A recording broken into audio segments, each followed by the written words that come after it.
Matindi ang mga naganap nitong mga nakaraan.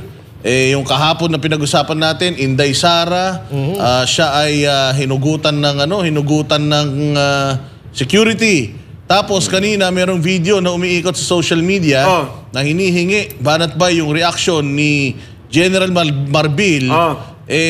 Dating napakadaldal naman nito, pero ngayon tamimi. Tamimi. Sabi ko na nga kasi kayo nananahimik si Inday Sara, inuurat nyo ng inuurat. Pag nagsalita, ayan, tatamaan kayo talaga. Ha? Ano ba yung urat? Urat? Naurat, parang naiinis. Iniinis. Naiinis. Ganun yan kanina nagsisirculate yan. Nakita ko nga yung itsura. Parang parang siyang alam mo yung kriminal na pinipilit interviewin na iwas ng iwas. Yan sinasabi ko sa inyo Kahapon, si Marbil. Ngayon naman, binakbakan naman ni Mayor Baste si Sir Torre. Ikaw naman ang sumagot, Sir Torre. Tandem na kayo niyan. Sa patindi, mga taga-PNP ngayon kayo ang flavor of the month. Ayun. Banat bay, i-add to cart mo na yan. Kasi naman, ito si Marbil talaga. Alam mo, Marbil, ako nagtatanong lang Parang umurong yung mo nung nagsalita si BP Sara, parang umurong yung yag balls mo. Akala nila siguro talaga, Hindi, tanong lang naman yun, Parang. Hindi ako sure kung totoo yun. Napipi. Well, para sa akin, mga kapatid, dalawang bagay lang yan. It's either natauhan si PNP Chief Marbil at na-realize niya na mali talaga yung ginawa niya, or itong sinasabi natin na paano ba? Listado. Tumpak ang sinabi ni BP Sara Duterte. Uli, di ba? Kasi wala namang dahilan para maggawa ng kwento si BP Sara Duterte. So mukhang totoo nga, at may balita tayo tungkol diyan para sa isang geopolitical analyst. Hangga't hindi nagpapalit ng liderato ngayon ang Pilipinas, hindi magkakaroon ng independent foreign policy ang bansa. Kung bakit, alamin. Balita ni Ina Mortel. Nitong Martes, dumating na sa bansa ang dalawang matataas na opisyal ng Amerika para sa 2+2 ministerial dialogue. Ito ay sina U.S. Secretary of State Anthony Blinken at Defense Secretary Lloyd Austin na nakipagpulong sa counterparts nito sa Pilipinas na sina Foreign Affairs Secretary Enrique Manalo at Defense Secretary Gilbert Chodoro para mas pagtibayin pa ang defense cooperation ng dalawang bansa. Ito ang unang pagkakataon na ang Pilipinas ang nag-host sa nasabing pagpupulong. Tingin naman dito ng isang geopolitical analyst na si Prof. Ana Malinduguy, ang mga ganitong hakbang ng Amerika ay paninigurado lamang na hindi magbabago ang Marcos administration sa maka-Amerikano nitong polisiya. These are high-ranking and high-level officials of the United States. They're visiting the Philippines every now and then. Why is that? Kasi gusto talaga i-secure ng United States na you will not change your foreign policy. That you will be on our side no matter what. Ayon pa kay Malinduguy, sa sitwasyon ngayon ni Pangulong Bongbong Marcos Jr. sa politika, kailangan nito ang Amerika. He also needs the backing of the United States for him to survive politically in the Philippines and even domestically. And he needs the backing of the United States to still have that kind of international image na sinususugan ng United States na, he's a good president. Hugot din ito ng geopolitical analyst sa interes ng mga Marcos sa Amerika kung saan mayroon tong higit $353 million contempt order. Nabanggit din ni Malinduguy na dalawa rin sa malalaking problema na hinaharap ngayon ni Marcos ay ang aligasyon ng malawakang korupsyon sa kanyang administrasyon at ang umunay paggamit nito ng iligal na droga na hanggang ngayon naman ay hindi pa rin direktang sinasagot ni Marcos. That's why if you will expect BBM to turn around and have an independent foreign policy out of the blue, that is not expected anytime soon. Matatandaan na sa liderato ni Bongbong Marcos Jr., pumihit ang bansa sa Amerika, lalo na sa usapin sa South China Sea na malayo sa polisiya ng Duterte administration. Mas dumami rin ang EDCA site sa bansa na ayon pa kay Malindugoy ay hudyat lang na paggamit ng Amerika sa Pilipinas bilang bahagi ng island chain strategy nito o ang konsepto ng military at political strategy para sa kanyang depensa. Kaya naman para sa geopolitical analyst, hindi basta-basta makakawala ang Pilipinas sa Amerika hanggat si Marcos ang pangulo nito. BBM's administration is already beholden talaga at saka na ano na siya nandun na siya sa hawla I don't think it can get out. The only thing that I see for the Philippines to go back to independent foreign policy na pinush ng Duterte administration is for the Philippines to have a change in leadership. Para sa Diyos at sa Pilipinas kung mahal, ito si Ino Mortel, SMNA News. So ayun na nga, may mga bumisita na naman pala dito. Ano kaya dala nila? Hingi tayo ng update sa ating guest ngayon, si Herman Camentong Laurel, President ng Asian Century Philippine Strategic Studies Institute. Ayan, Sir Camentong, magandang gabi po. Sa pagkakaalam natin, di ba parang siyam lang yung EDCA sites natin? Parang nababalitaan natin, mas marami na yata ngayon, Camentong. Well, actually, unang-unang sa lahat, of course, good evening sa apat na banateros. At kung tungkol po dyan sa US military bases po, well, formally there are 9, nadagdag yung 4 sa 5 nung pumasok po si Bongbong Marcos sa Malacanang at pumihit ng posisyon niya from independent to dependent sa Amerika na patakaran.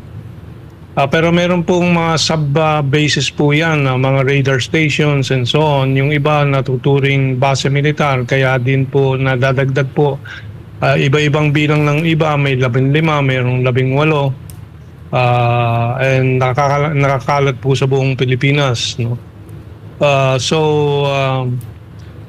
Doon naman sa dependency sa Amerika, nakita naman po natin dito sa bisita po ni Blinken at ni Austin na merong nakatago sa likod na malungkot na storya para sa Amerika dito. Dahil po sa pagdating po nila, 1 linggo na po yung tinatawag na de-escalation, yung easing of tensions na pinagkasunduan ng China at ng Pilipinas.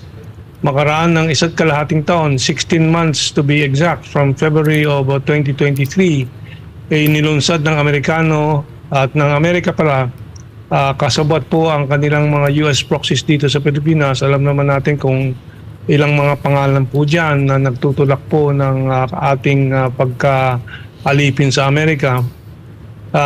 Sinimulan po nila noong Pebrero 2023 yung Assertive Transparency Operation, yung cognitive warfare na tinatawag, psychological warfare. Kasabot nga yung ilang mga US proxies dito at gumawa ng mga eksena po dyan sa Ayungin Shoal, dyan sa BRP Sierra Madre, sa Scarborough Shoal para magkaroon ng tensyon. At yan po talagang disenyo po ng mga Amerikano.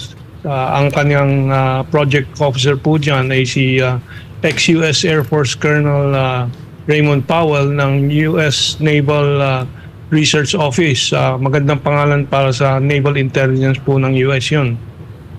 At alam naman natin yung pangalan Tariela na ka-partner po ni Raymond Powell lagi at yung mga operations na inuudyok ang ganti po ng Chinese Coast Guard sa mga delivery ng construction material doon sa Ayungin or doon sa BRP Sierra Madre, for what the Americans have already said that they intend to make into a forward operating base.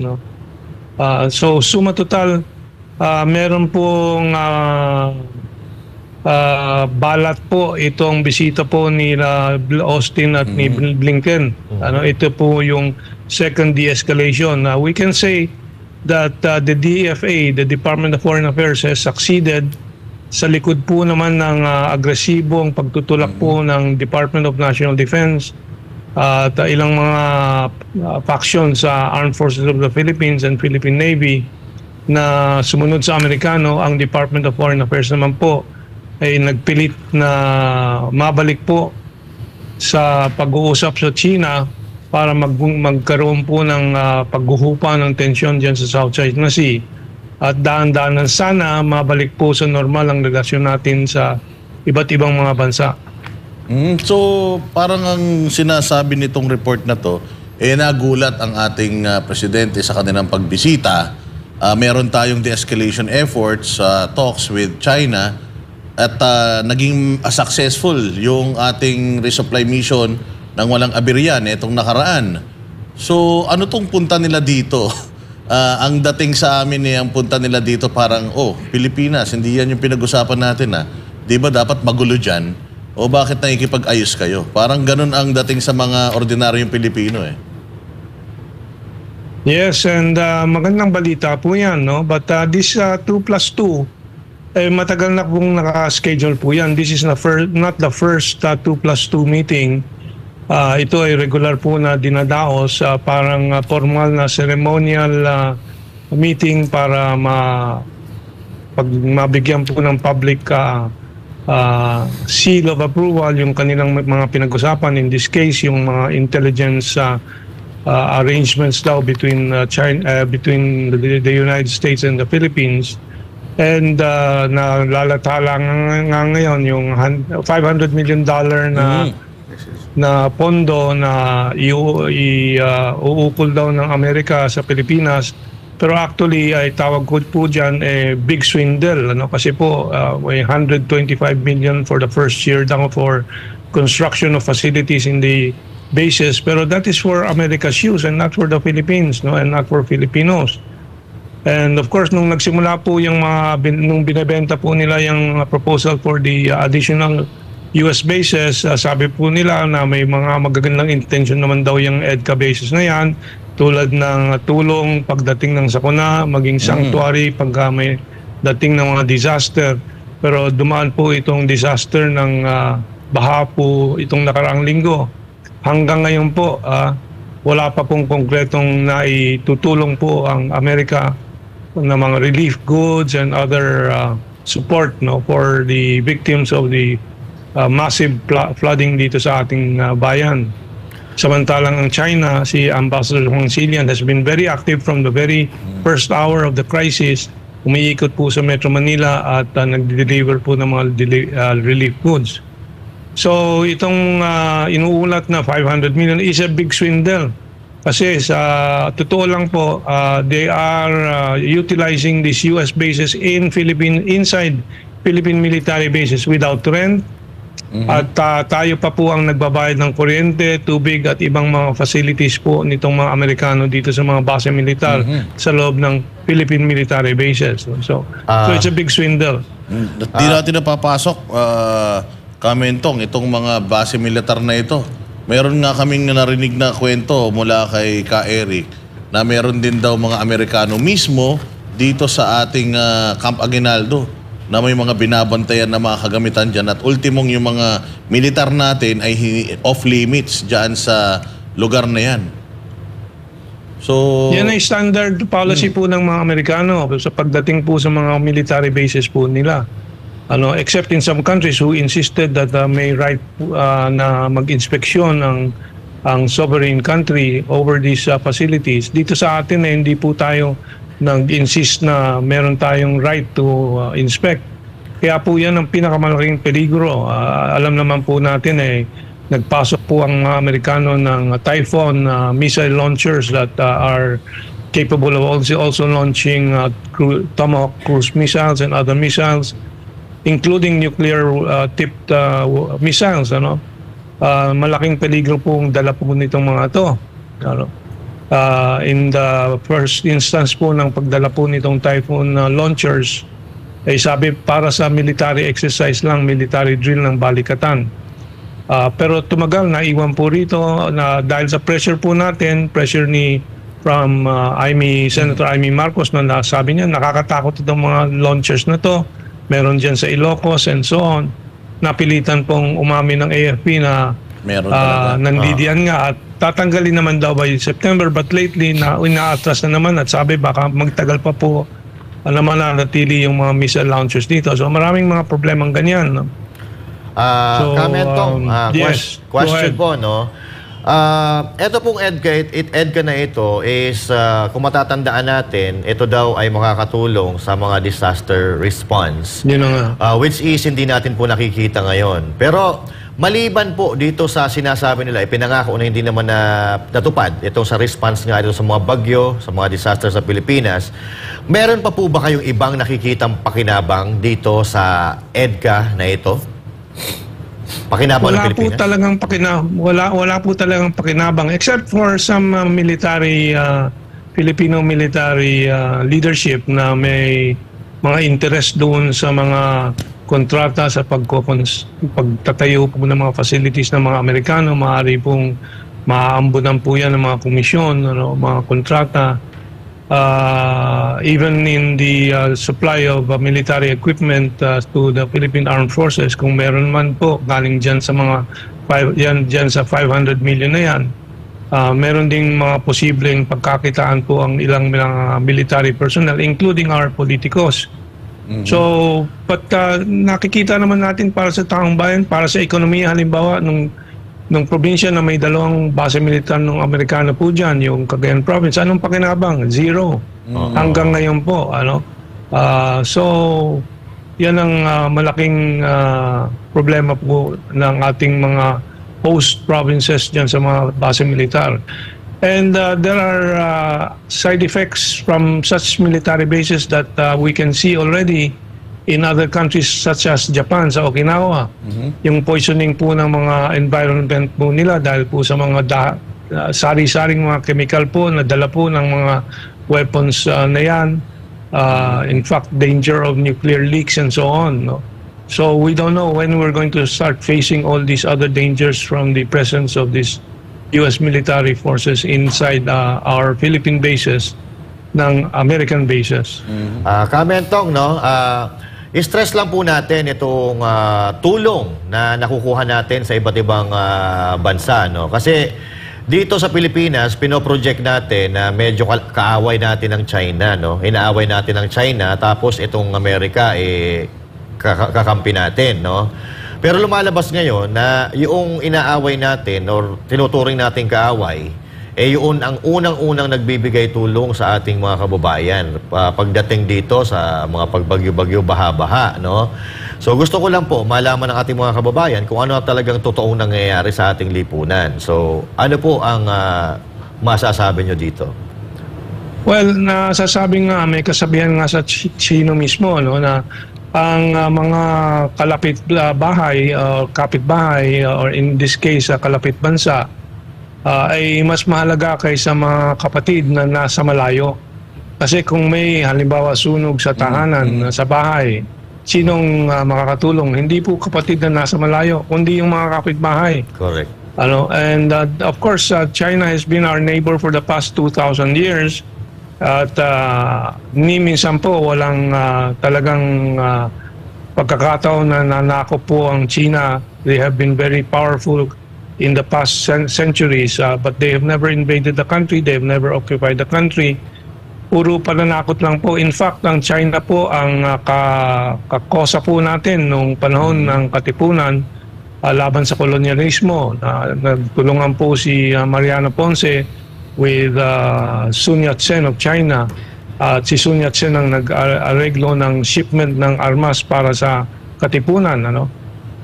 So in the Second World War, it was the Chinese that had a Wachi regiment or battalion na tumulong po sa laban sa Hapon. Actual Chinese elements that helped in the Philippine fight against the Japanese occupation. So we have never been an enemy of China, and China has never been an enemy of the Philippines, except when foreign occupiers of the Philippines used the Filipino soldiers to fight against other countries, including China, such as the Korean War, for example.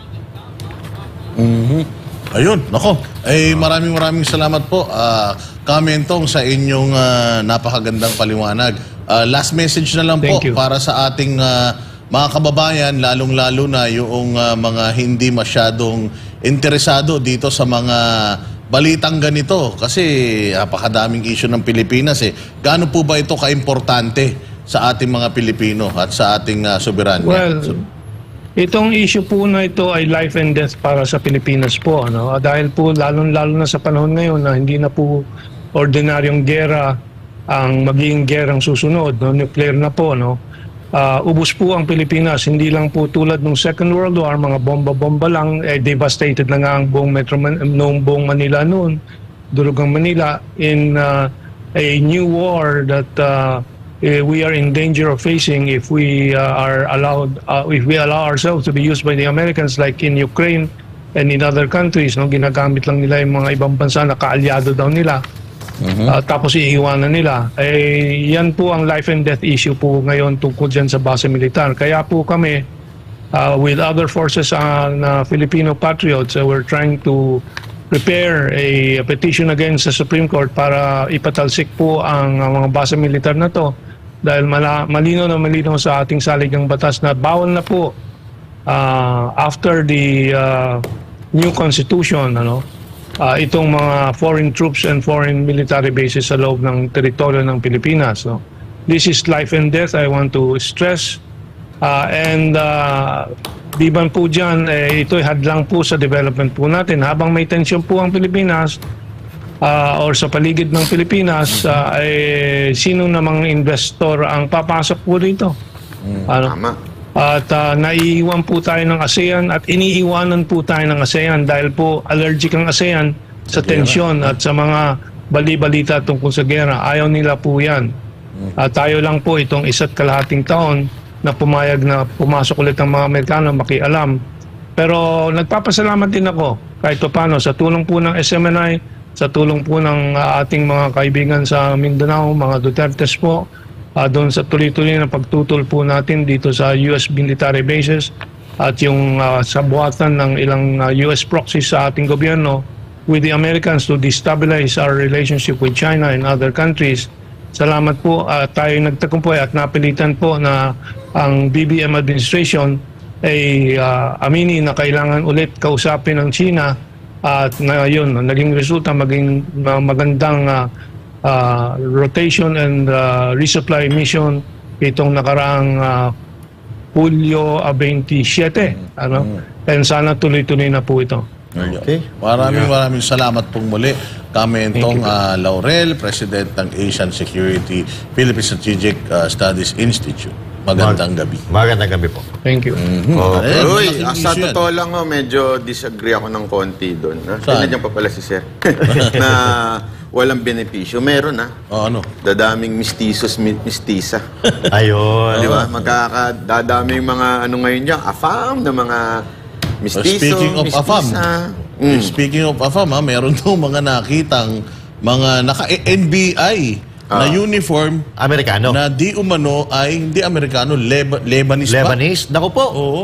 May picture tayo dyan SMN. Ayan. Ayan, walang hiya. Ba, ano pala tayo? Hiring pala tayo ng mga ng mga Actually, foreign. alam mo, tinago pa nag-shades pa siya para hindi mahalata Siguro parang mistiso lang. Mga Lebanese. Totoo nga yung sinasabi nila, boss. Hindi, tsaka na bakit? Kulang ang pulis sa Pilipinas, nag-hire sila na ibang bansa. Sa ibang bansa.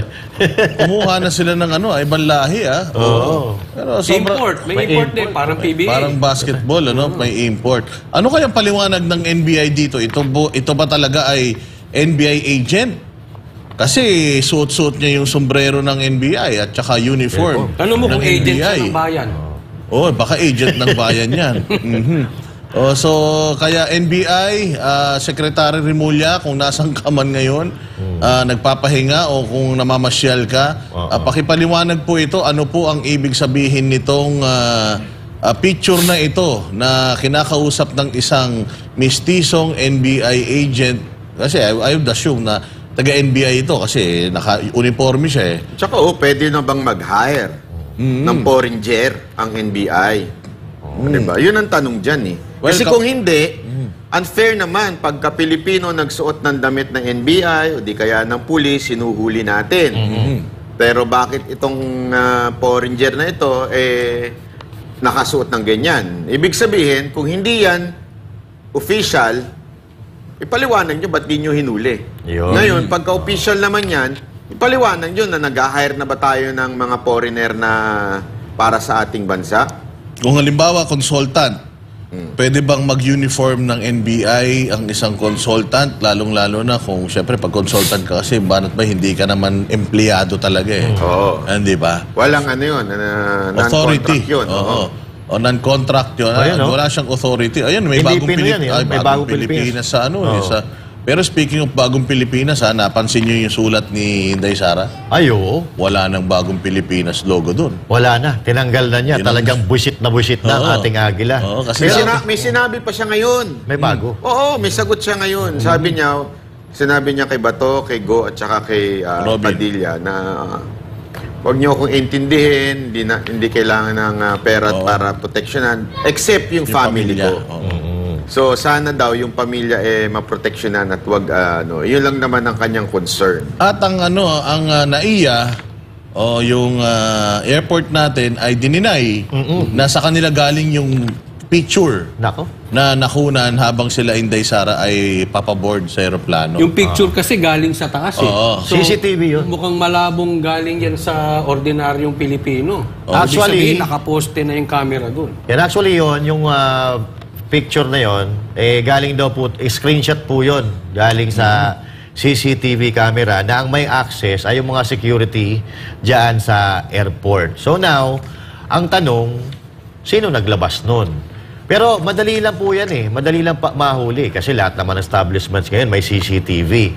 Sigurado sa loob ng newsroom or noong control room, may CCTV dyan. Huwag lang natin mababalitaan na sasabihin nila, sira yung CCTV doon sa loob. Oo. Speaking of Inday Sara pa din, may mga kongresista na talagang mainit kay Inday Sara at sinasabing OA daw itong kanyang statement aside from kay Trillanes. Ayan no. Itong natukuha ng picture na ito ay hindi na-acknowledge or hindi inaako ng NAIA or MIA, hindi daw sa kanila yan. Mataas yung kuha. Hindi, tsaka kasi ang protocol, kapag kami mga ganyan kataas na posisyon, talagang cleared yan. Ang tao dyan, yung mga security personnel lang nung airport at tsaka nung VIP. Walang makakapasok. Kasi kung matatandaan mo ba, Natbay, di ko alam kung kasabay ka namin noon, nung papunta kami ng Japan, papalipad din ng Japan si presidente noon eh. Sobrang lintik ang security talaga. At saka ibang daan yan. Kasi nung mga state visit ni PRRD noon, di ba, sumasama si Mocha, ibang daan nila. Hindi sila dadaan doon sa same security ng mga tao. Kasi siyempre sa gabal din, magulo, maraming security. Yan yung tinatawag nilang backdoor. Oo, kailangan dire-diretso yan. So, ibig sabihin yan, dinaanan na yan, ang mga nakakadaan lang dyan, mga opisyal. Hindi, lalo na Vice President, sana kung congressman lang yan, dadaan talaga sa mga pribado. Pero pag mga ganyang Vice President, hindi dumadaan yan sa pampublikong daanan. Oo. Imaginein mo kung sniper scope na yan, Banat Bay, nakalusot, di ba? Sapul na si Inday Sara, di ba? Wala pa siyang masyadong security na ngayon. So, Inubos na nito ni Marbil. Grabe ka talaga, Marbil. Nanawagan din tayo sa NAIA or MIA, kung sino man ang nangangasiwa dito sa lugar na ito, kung hindi kayo, kailangan mag-imbestiga kayo kung kanino galing ito. Kasi kino-compromise ninyo, siyempre responsibilidad nyo nasa airport eh. So kayo ang mapuputokan dyan. Nako-compromise yung security ng nitong mga personalities natin, pati yung personal na buhay nila. Tsaka may listahan sila ng mga pangalan yan di ba? Kung paano. Kaya nga tanong natin dyan sa management ng airport, kung meron silang pangalan ng mga FA. Tsaka yung mga security guards on duty, di ba? Yung mga gusto empleyado mong doon. makuha yung pangalan ng FA na Flight attendant na naman ang gusto mo. Doon sa pal na sinakyan natin. Hindi masigla siya masyado. Pero eto, balikan natin yung sulat ni VP Sara. Yung ngayon, yung bago. Ako nadurog puso ko kasi talagang parang sa tingin ko ay nagsusumamo siya na wag idama yung kanyang pamilya. Yun talaga yung mararamdaman mo talaga yung pagkananay sa kanya. Hindi lang sa kanyang pamilya, kundi para sa ating bansa. At ito rin, no? Ito rin ang patunay na mahal si BP Sara ng, hindi naman lahat ng Pilipino, kundi ng majority, dahil ang dami nang gustong mag-volunteer na maging bantay niya. Alam niyo ba, ang dami nagme-message sa akin. Ako sa akin din meron. Ang dami nagme-message sa akin, feeling naman nila close kami ni Inday. Nagme-message sa akin, pwede ako. Ang dami. Kung meron siguro mga 20, may nagme-message. Ako yung dating security guard, iiwanan ko yung trabaho ko para kay Inday Sara. Ako yung ganito, ano yan. So, matindi. Talagang itong panawagan ni Senator Bato, mukhang talagang sineseryoso ng tao. No? Tusok na tusok sa puso ng taong bayan. Kaya ito si Marbil, naku po, pahiyang-pahiya ka talaga dito. Sa totoo lang, Marbil. Kaya nga hindi na makapagsalita Tameme ka na Kasi ito voluntaryo po ito, no? Walang bayad. Pero ang dami ng may gusto na magbantay kay BP Sara Duterte. Sabi ko nga kanina, kung kailangan ka tayo doon, kung papayag si BP Sara, pupunta rin tayo doon. Magbabantay din tayo. Ikaw ba, Coach Oli? Ikaw, Gusto bababantay ka ba? mong, Actually, predisinta ko na yan Pinasinta mo na yung sarili mo, kapitbahay nyo. Hindi yung grupo ko. Sabi ko yung Banateros ready. Pero kailangan po kasi ng designated survivor. Ako yung may iwan dito sa Manila. Ikaw na yung designated survivor. Kayo yung sumunod kay BP Sara. Pero ako personally, kung hihingin niya, ang tulong ko, basta masarap ang pagkain. Okay na ako dyan, ito lang bayad. Doon tayo mag-vlog-vlog, vlog-vlog tayo. Arangan ko lang si Madam Inday na ganyan, hindi makakadaan ng mga yan. Patakbo-takbo ka rin. Di ba?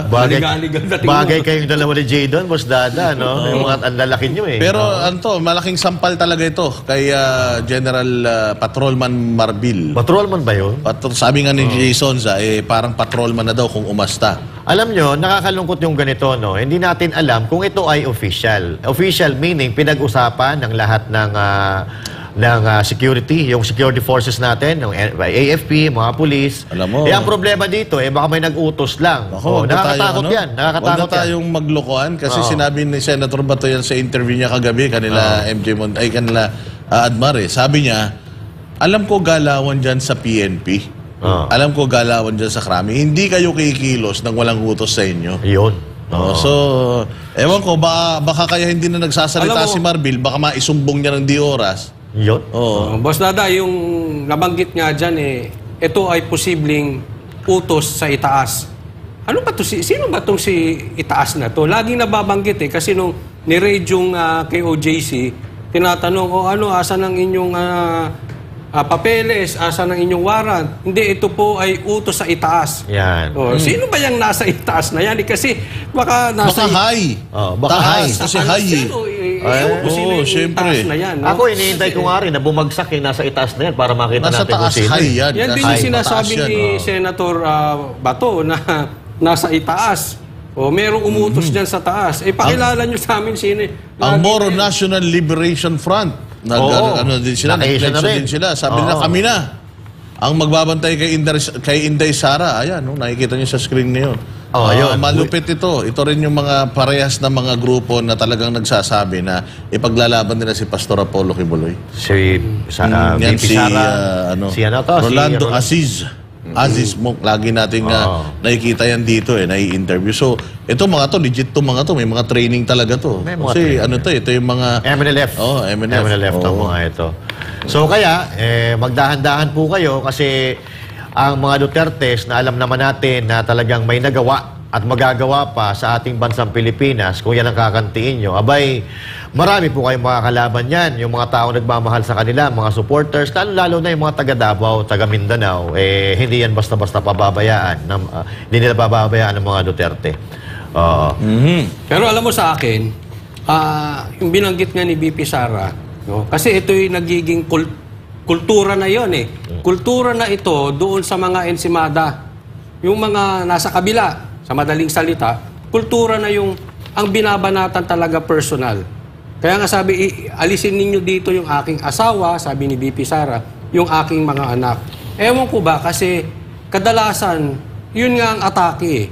Tapos, etong lumabas pa tong picture na to, again, damay na naman yung asawa at anak. Parang tumutugma.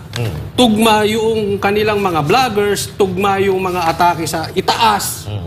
Iisa. Isa galaw. Dinadamay talaga kasi wala namang problema kung medyo sila ay galit sa mga Duterte. subukan nilang lumaban ng patas. Normal yan eh. May competition talaga dyan. Pero laban patas, hindi laban pamilya. Sana itaas naman natin yung antas ng pakikipaglaban. Walang personalan. Akala ko nga talagang wala ng clamor sa mga Duterte. Pero napatunayan ko, nakikita ko din sa mga posts sa Facebook na ang daming willing na magsakripisyo. Walang bayad to Walang bayad. Magsasakripisyo ng kanilang time, buhay para kay Inday Sara. Kabaliktaran nito sa pino-project nila na wala na daw, wala nang lakas, wala nang power ang mga Duterte. Pero ngayon, nakikita natin kung ano ang suportang ibinibigay ng taong bayan. Sa bagay, itong mga sinungaling naman talaga ito.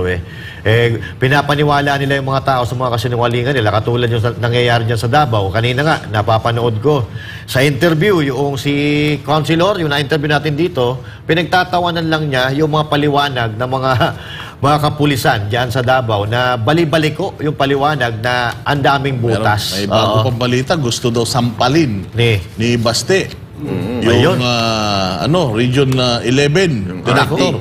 Si Torres. Sana sinampal na niya. Oo, Pag nakita daw niya, sabi niya. Hindi pa. Akala ko nag-uusap sila. Alam mo yan, Torres. Kung Torre. hindi Torre. Yung Galing- Torre na yan, alam mo yan. Huwag mo nang padamihin. Kaya nga, sorry. Yan Torre, ayan yung yung nagpresenta doon kay Boy Casa. Kung kilala niyo si Boy Casa? Yung road rage. Ayun. Yung kalbo na nagaganon, pati nakabisikleta, binatok-batukan. Ayun. Ayun. Siya ang nagpresenta niyan. Pinapresenta niya, ginawa niyang bida, yung kontrabida. Yun. Ganong kaloko-loko yan. Baka... Tapos nung nalaman na itong ipinresinta niya, bogus, marami palang kaso, Nag-ugas kamay siya. hindi naman, nag-resign. Diba? Nag-resign. Akala ko naman nag-resign sa pagkapulis. Yung pala, umalis lang sa posisyon, nalipat lang na, pasama pa ngayon dyan sa Mindanao. Pero Kasi dyan isipin mo, nadala o yung nagawa niyang yon, nag-resign siya. May mas matindi itong Si Marbil. Hindi, yung nagawa niya rin ngayon. Dapat mag-resign din siya. Hindi. Dapat umalis siya sa pagkapulis dahil dapat walang ganyang mga pulis. Walang mapang-abusong pulis. Barat Bay? Ang matindi dyan, merong isang retired general na mga taga Davao na sinusuportahan nila si BP Sara Duterte.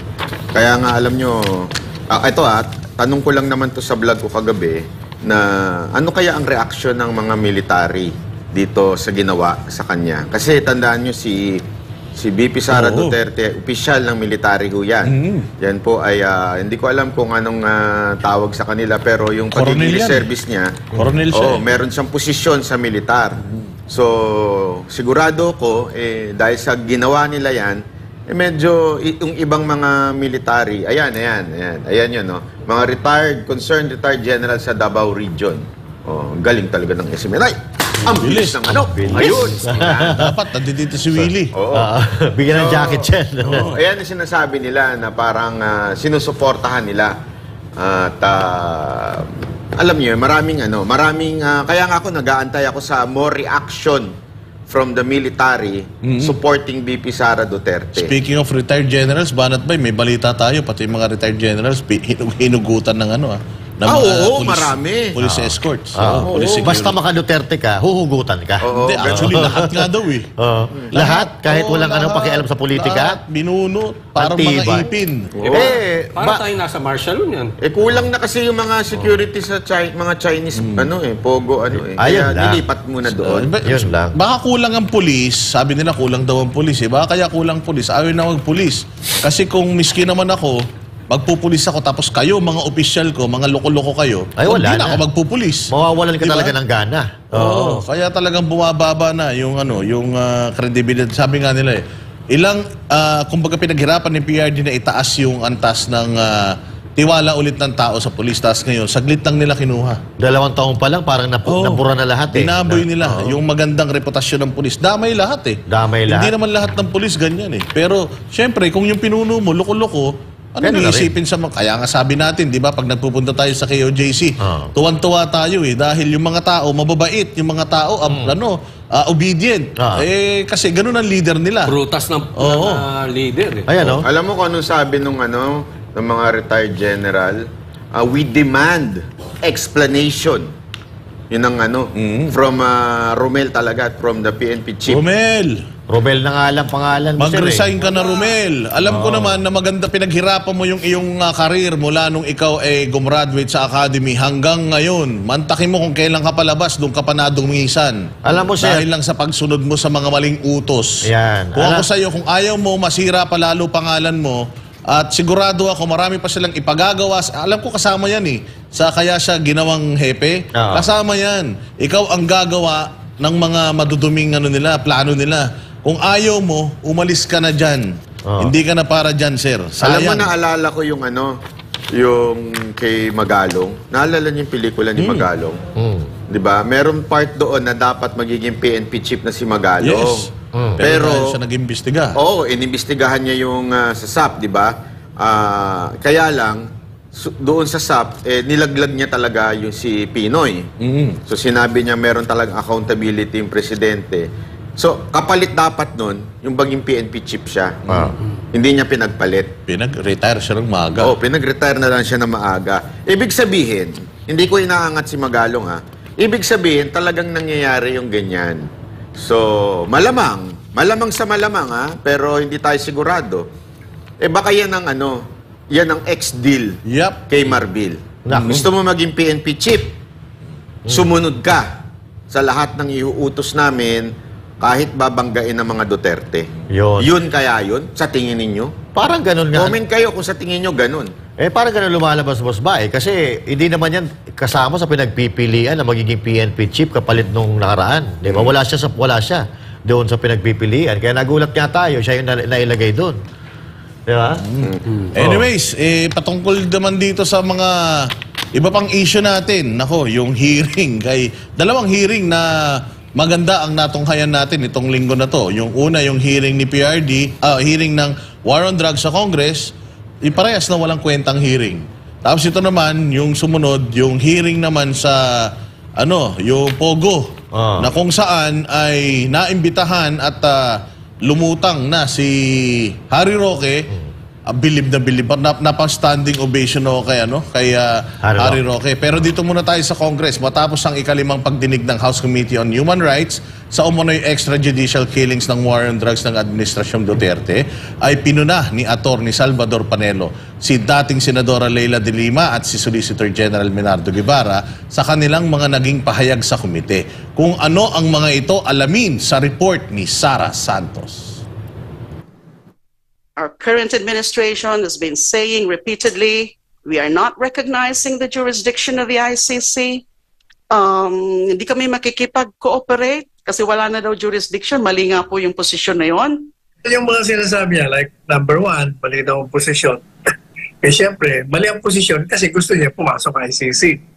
Nakakalimutan niya na bilang abogado, dapat alam niya na tama ang posisyon ni Presidente Marcos Jr. na sinundan naman ang posisyon ng dating Presidente Duterte. Agad na binira ni dating Chief Presidential Legal Counsel Attorney Salvador Panelo si dating Senadora Leila de Lima sa naging pahayag nito sa ikalimang pagdinig ng House Committee on Human Rights sa umano'y war on drugs ng Administrasyong Duterte. Pilit kasing hinihimok ni de Lima ang Kongreso na huwag sundin ang posisyon ng Executive Department na walang jurisdiksyon sa Pilipinas ang International Criminal Court o ICC. Giit ni de Lima, ang Kongreso raw ay isang independent body. Pero sabi ni Panelo, bilang isang abogado, dapat alam ni de Lima na isa itong paglabag sa saligang batas. Hindi po pwedeng pakialaman ng isang dayuhang bansa or isang dayuhang organisasyon ang isang internal na affairs sa judicial man o sa prosecutorial ng isang bansa. Sapagkat yan ay pakikialam. Pag yan ay pumayag ka, lumalabag ka sa saligang batas. You should know that as a lawyer. Miss Senadora, ex-Senadora. Ilang taon nang nakatutok si de Lima sa umano'y extrajudicial killings sa war on drugs ni dating Pangulong Rodrigo Duterte kahit na noong alkalde pa lamang ito ng Davao City. Sa katunayan, ilang posisyon na sa gobyerno ang hinawakan ni de Lima sa panahong ito. Chairperson ng Commission on Human Rights, Justice Secretary at Senadora. Pero may nangyari ba? Ipinunto ni Panelo na sa isyong ito, wala namang inihain si de Lima ni isa mang kaso. kung totoo lahat ng mga sinasabi niya, teka muna. Bakit hindi ka nag-file ng mga kaso doon sa mga sinasabi mong sangkot? Like doon sa Davao, sabi mo, dating Mayor Duterte, naging presidente. Ba't hindi mo idinimanda? Nung ikaw yung Secretary of Justice, bakit hindi mo rin dinimanda? Ako na sasagot kung bakit hindi mo may demanda. Kasi nga, yung mga investigasyon nyo, ang natuklasan nyo, hindi po pwedeng tumindig sa hukuman. Walang ebidensya. Puro espekulasyon. Marami ang testigo, ang nagsumpa, pero lumalabas, hindi naman corroborated, baka hindi suportado. Talagang babagsak sa hukuman. Paalala ni Panelo kay De Lima, sundin dapat ang proseso ng batas. Bilang abogado, this former senator should know there is a judicial process by which you introduce evidence in support of your charges to sustain a conviction beyond a reasonable doubt of a crime. Samantala, pinuna naman ni Attorney Panelo si Solicitor General Menardo Guevara sa posisyon nito sa ICC dahil salungat ito sa pinaninindigan ni Pangulong Bongbong Marcos. Yan naman Solicitor General na yan ever since palaging contradicting yan, principal niya. Sabihin ng principal niya si Presidente Marcos Jr., walang jurisdiction. Pero ang ginagawa niya, taliwas doon sa sinasabi ng principal. Sumulat siya, iusap siya, huwag mo na imbestigahan. Ang tinanggihan, file siya ng motion for reconsideration. Nung tinanggihan yung motion for reconsideration niya, na-deny, file na naman siya ng appeal. Palaging taliwas yan eh. Hindi ko maintindihan kung paano, dati kong kasama niya, pero mawalang galang na si Maynard ha. Hindi po pwedeng hindi kita unahin eh. Mali-mali yung mga sinasabi mo eh. Para sa Diyos at sa Pilipinas kong mahal, ako si Sara Santos, SMNI News. Po, ICC na naman. Ito talaga si De Lima. Oh. Nakalimutan yata ni Leila De Lima na nakalaya siya dahil gumagana ang justice system sa Pilipinas. Kaano ba talaga kunat yung mga kokote ng mga galit sa mga Duterte para ipilit pa rin yung ICC? Hindi ba? Ito, nabasura na ito dati, di ba? Nabasura na ito dito sa Pilipinas. Sa tingin ko dito, wala naman silang pakialam na kung mahulong man o hindi si PRRD. Ginagawa lang naman nila ito para magpasikat, para pag-usapan ng kanilang pangalan. Dahil alam nyo, malapit na ang eleksyon. At nabalitaan ko na itong si dating Senador Laila ay tatakbo daw bilang isang senador. Sabi niya, ayaw niya. Kunyari, papilit. Banat ba? Pilit. Anong tanong mo? Si Dilima, ang ingay. Walang kwenta kasi yung issue na yan, paulit-ulit na lang eh. Then, ang pinaka-komento ko lang dyan, kasi di ba kung maalala nyo dati, lahat mula sa Maka Duterte, Maka Marcos, kinukundi na yan si Leila De Lima. Di ba? Sobrang, alam naman natin kung ano ginawa niyan. Kaya lang talagang baligtad na mundo ngayon. Si Leila De Lima na ang sikat sa administrasyon ni Marcos. Asa na kaya yung mga loyalistang kinukundi na to dati, no? Kakampi na nila. Doon ka magtataka eh. Asa na yung mga yon na dating nagkukundi na dito, pinagtatawanan nyo to, meron pa nga dyan eh, di ba? Nagpa-picture sa opisina nito sa Senado. Kung maaalala nyo, tapos pinagalitan pa, di ba? Natuwan-tuwa daw siya. Oo, tuwan-tuwa daw siya. Asan na kaya yung mga yun? Ang tataba na. Ang tataba na. Tapos yung iba may mga kotse Pero na. Coach Oli, si Menardo Guevara, ano naman masasabi mo sa kanya? Mukhang... Hindi, ito muna to kay De Lima. Ayan, sige. Una, credible ba siya para magsalita ng ganyan? Kasi alam natin, nasaktan to nakulong. So ano pang sasabihin nito? Kundi gumaganti lang. Gaganti. At saka posibleng ito nagiging trial by publicity. Alam niyo kung bakit? Ilang beses na tong ginagawang panakot to ni Trililing. Sabi niya by June or July, mag-August na. Wala pa rin naman yung ICC. Kasi ang alam ko, pag talagang ang isang ay puro lang pananakot, wala naman nangyayari, ito paninira at posibleng pananakot sa mga Duterte o talagang idinidikit lang nila yung ICC sa mga Duterte. Pero wala naman nangyayari. O hanggang ngayon wala pa. Asan na yung ICC? I mean, hindi ko sinasabi na gusto ko makapasok yung ICC. Pero alam naman din De Lima na illegal yan. Kasi abogado yan eh. Tsaka Posibleng hindi niya alam yan. Pansinin nyo dito saang forum siya nakakapagsalita? Sa Congress lang. Sa Kamara. Alam na natin. Sa Kamara. Ang target nito, Duterte. Alam mo naman ang Kamara, dati kinukundi na rin niya si De Lima. Ngayon, todo-todo ng kanilang pagkakanlong dito kay De Lima. Saka nag-ano? Well, actually, ito si De Lima at si Trillanes, parang halos parehas ang kwento nilang dalawa. Galit na galit sa mga Duterte, gumagante. Kaya, bakit di pa sila magsama? Presidente si De Lima, Vice President si Trillanes. May bumoto kayo dito sa mga to. Meron, yung mga loko-loko. Maraming loko-loko sa Pilipinas. May diba? Tindi nung netizen natin dito, sabi, naalala ko pa, sabi ni Queen Saba, no to Marcos again. Now, nakalaya na siya. Pinuri si... Naku. Same feather... Naku. Same together? Munti ako na masabi yung plaque together. Okay. Plaque yung plaque. Plaque. Okay, plaque. Capital P yun. No, totoo naman, di ba? Dati magkaaway yan eh. Hindi mo maintindihan ngayon, bating-bati na sila, nagmamahala na sila, nagyayapusa na sila. Tsaka Congress, kunin nyo na lang kasi yung mga excerpts doon sa Senate kasi nag-conduct na ng ganitong inquiry ang Senate dati. Yun na lang ang kunin ninyo para kayong mga tsubibo. Yung mga tinanong dati, itinatanong ulit ngayon. Yung mga same people na tinatanong noon, tinatanong nyo ulit ngayon. So nagsasayang lang kayo ng pera. Isampan nyo na yung kaso na yan sa korte.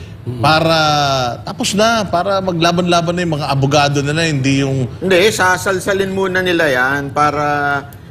sorry pero ganyan talaga yung term. Term yun. Term talaga sa... Para talaga yung balita na maidiin si Duterte, ang pamilya niya maidiin, lahat ng kaalyado niya maidiin. Tulad ng ginagawa nila ngayon kay Attorney Roque. Yes, speaking of Harry Roque, Barot Bay, pasok. Si Attorney Roque, ngayon, idinidiin nila dito sa Pogo, barado nga ho itong si Ontiveros, talagang kawawa itong si Ontiveros dahil nagmukhang... amateur Iba ho kasi talaga ito si Attorney Roque pagdating sa batas. In-educate niya itong si Ontiveros. Tapos nung hindi na niya kayang makipag-debate... We know the rules. Ganun pa siya, no? Nung hindi niya nakaya, tinakot na nila na...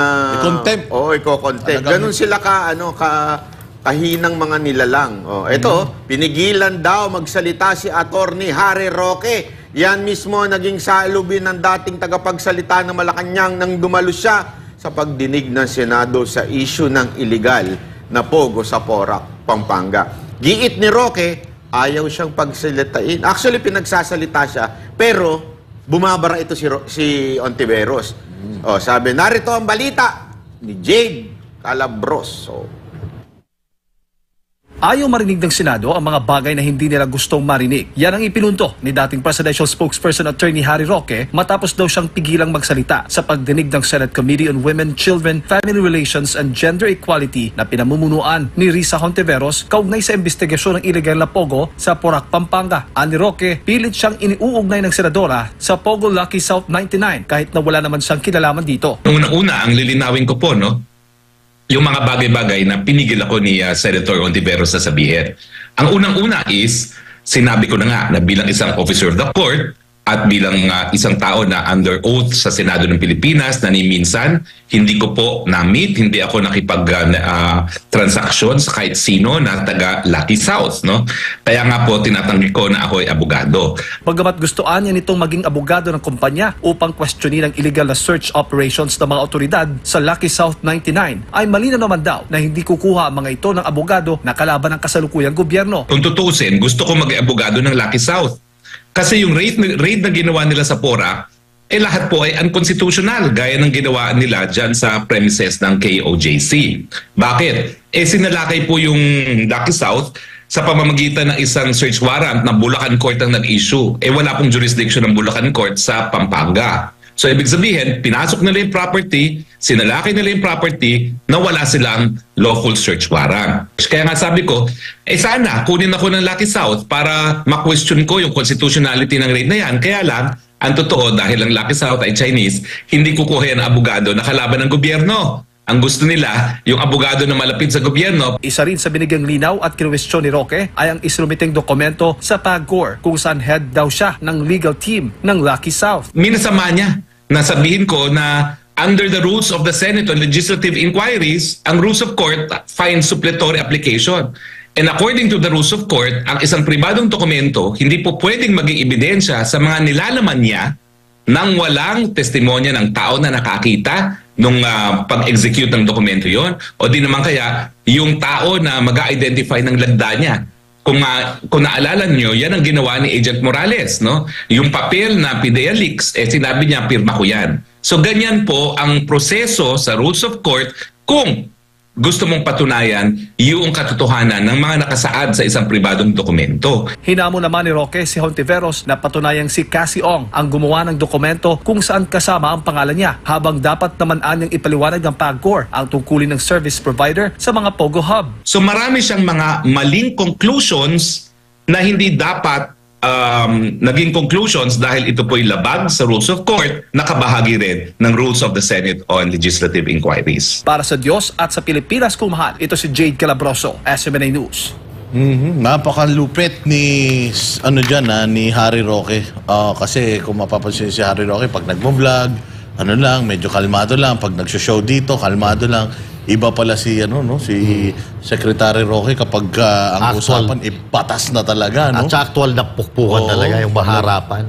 Talagang hindi nila na-break po. Ako talaga, napa-standing ovation ako mag-isa nung pinapanood ko to Playground ni Atty. Harry Roque yan, yung ganyang sinuot pa diskusyon. naman ni Risa Ontiveros yung niya, pinakapaborito niya, damit niyang parang yung mascot ng McDo. Laki-laki pa naman nung damit niya. Diba? Talagang mas malaki pa sa ego niya. Yun. May pinaipasok mo pa yun. Yung akala mo yung pupunta sa pinagbenga, parang bulaklak na yun. Walang yan. Ang laki-laki pa naman ang damit mo. Halatang-halata naman yung purpose ni Risa Ontiveros dito na idiin si Roque para idiin si Duterte. Nadulas siya dyan Sinabi niya sa isang interview na hinahanapan ng koneksyon kay Duterte. So, ang nakikita niya si Roque. Ang pinagpipilitan niya, abogado siya ng Lucky Star, yung Pogo. Whirlwind naman pala. Una-una, wala namang batas na nagsasabing illegal na maging abogado si Roque kung sakasakali.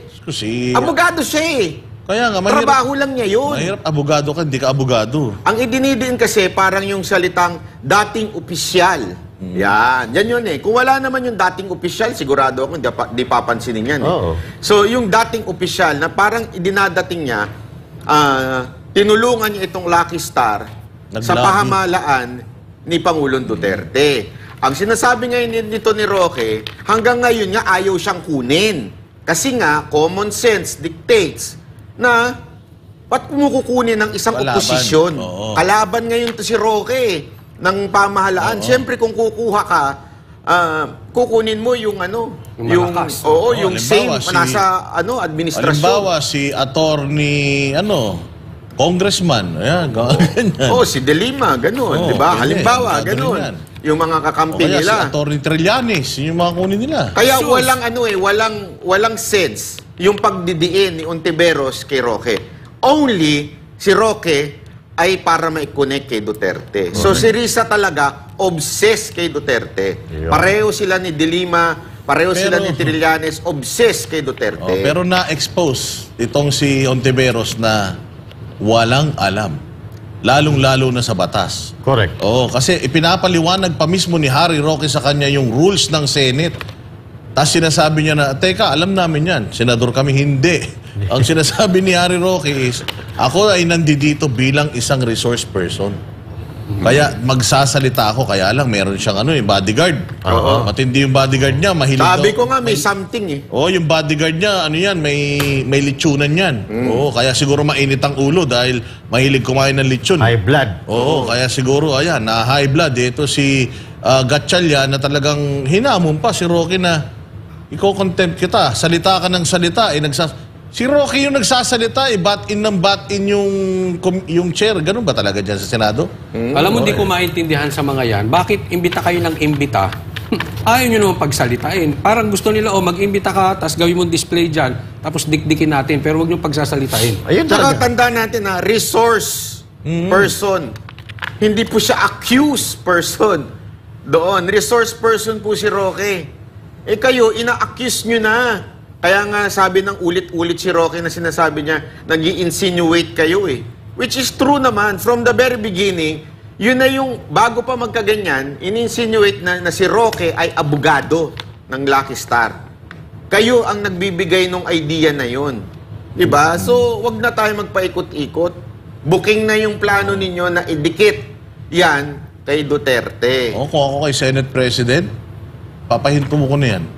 Kasi nakuha nyo naman na yung gusto nyo Nakabantay na tuloy. yung Pogo, isara na Diba? Lahat daw ng Pogo, isasara na. Pero matitirang ilan. Pero alam mo, nagustuhan ko yung sinabi dito ni Senator Bongo, na yung pagka-aalisin nyo o sasara nyo isang Pogo, lahat. Hindi kayo dapat namimili ng Pogo. Ako agree sa kanya kasi ako talaga, any form of gambling, ayoko. Coach Oli, ang pagkakasabi ni Bongbong Marcos sa SONA, all Pogos are banned starting tomorrow. Anong ibig sabihin ng all? Ibig sabihin ng all, yung kalaban? Lahat ng Pogo. Lahat ng Pogo. Lang, gano'n, kalahati. Hindi, kahit yun. Lahat ng Pogo. Yun ang all nila Lahat ng Pogo. Pero yung IGL, yun ata may iwan. Bilib na. Alam mo, ibang Harry Roque yung nakita natin dito. Oo, pakagaling ng abogado mo. Banat Bay, congratulations. Hindi, may talaga malupit ito si Attorney Roque pagdating sa Hindi mo mapapaikot. Tanda mo, professor to, international law, lahat meron ito. Kaya mahirap po itong kalaban. Hindi, akala ni Ontiveros hindi, alam sa sobrang napapaya si Ontiveros, hindi na nga siya tumitingin. Kasi alam niyan durog siya Nakaganon na lang siya Siguro nakita na rin ni Gatchalian na nagmumukha ng basahan yung malaki niyang damit Kaya sabi ni Gatchalian, wait! Salita ka ng salita Gano'n na Tsaka kahit nung nag-a-apologize siya, dignified.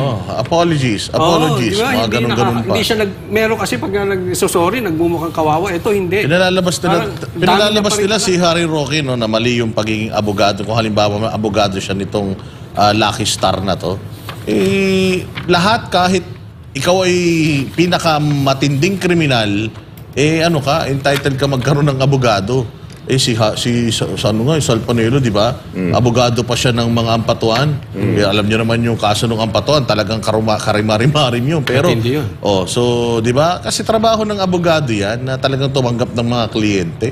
Master Jude, anong Well, katulad yan ang sinabi ni Boss Bay, lahat ng mga pinag-uusapan dito, mapasinado, karamihan, mapasinado, kongreso, nagli-lead talaga para pabagsakin ang mga Duterte. Totoong-totoo po yan mga kababayan dahil ramdam na ramdam at nakikita naman talaga natin kung paano nila kinakaldag ang mga Duterte. Tinatanggalan ng puwersa. Yung nila kay Pastor Apollo Kibuloy. Alam naman natin si Pastor Apollo Kibuloy na masugid na taga-suporta ng mga Duterte. Kaya dito, pinipilay talaga nila ang mga Duterte para sila maghari. Or hindi sila mapalitan kung dumating man yung 2028 or magkaroon man ng eleksyon sa 2028. Meron pa ba?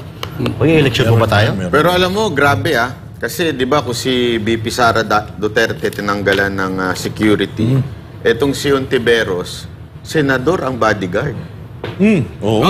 Grabe Nasa tabi niya. Oo, nasa tabi niya yung bodyguard, senador. Di ba? Nung tameme na, call a friend na. Kawawa niya ako. So, kailangan niya magpatulong, di ba? Grabe talaga. Ako, last message ko sa Congress.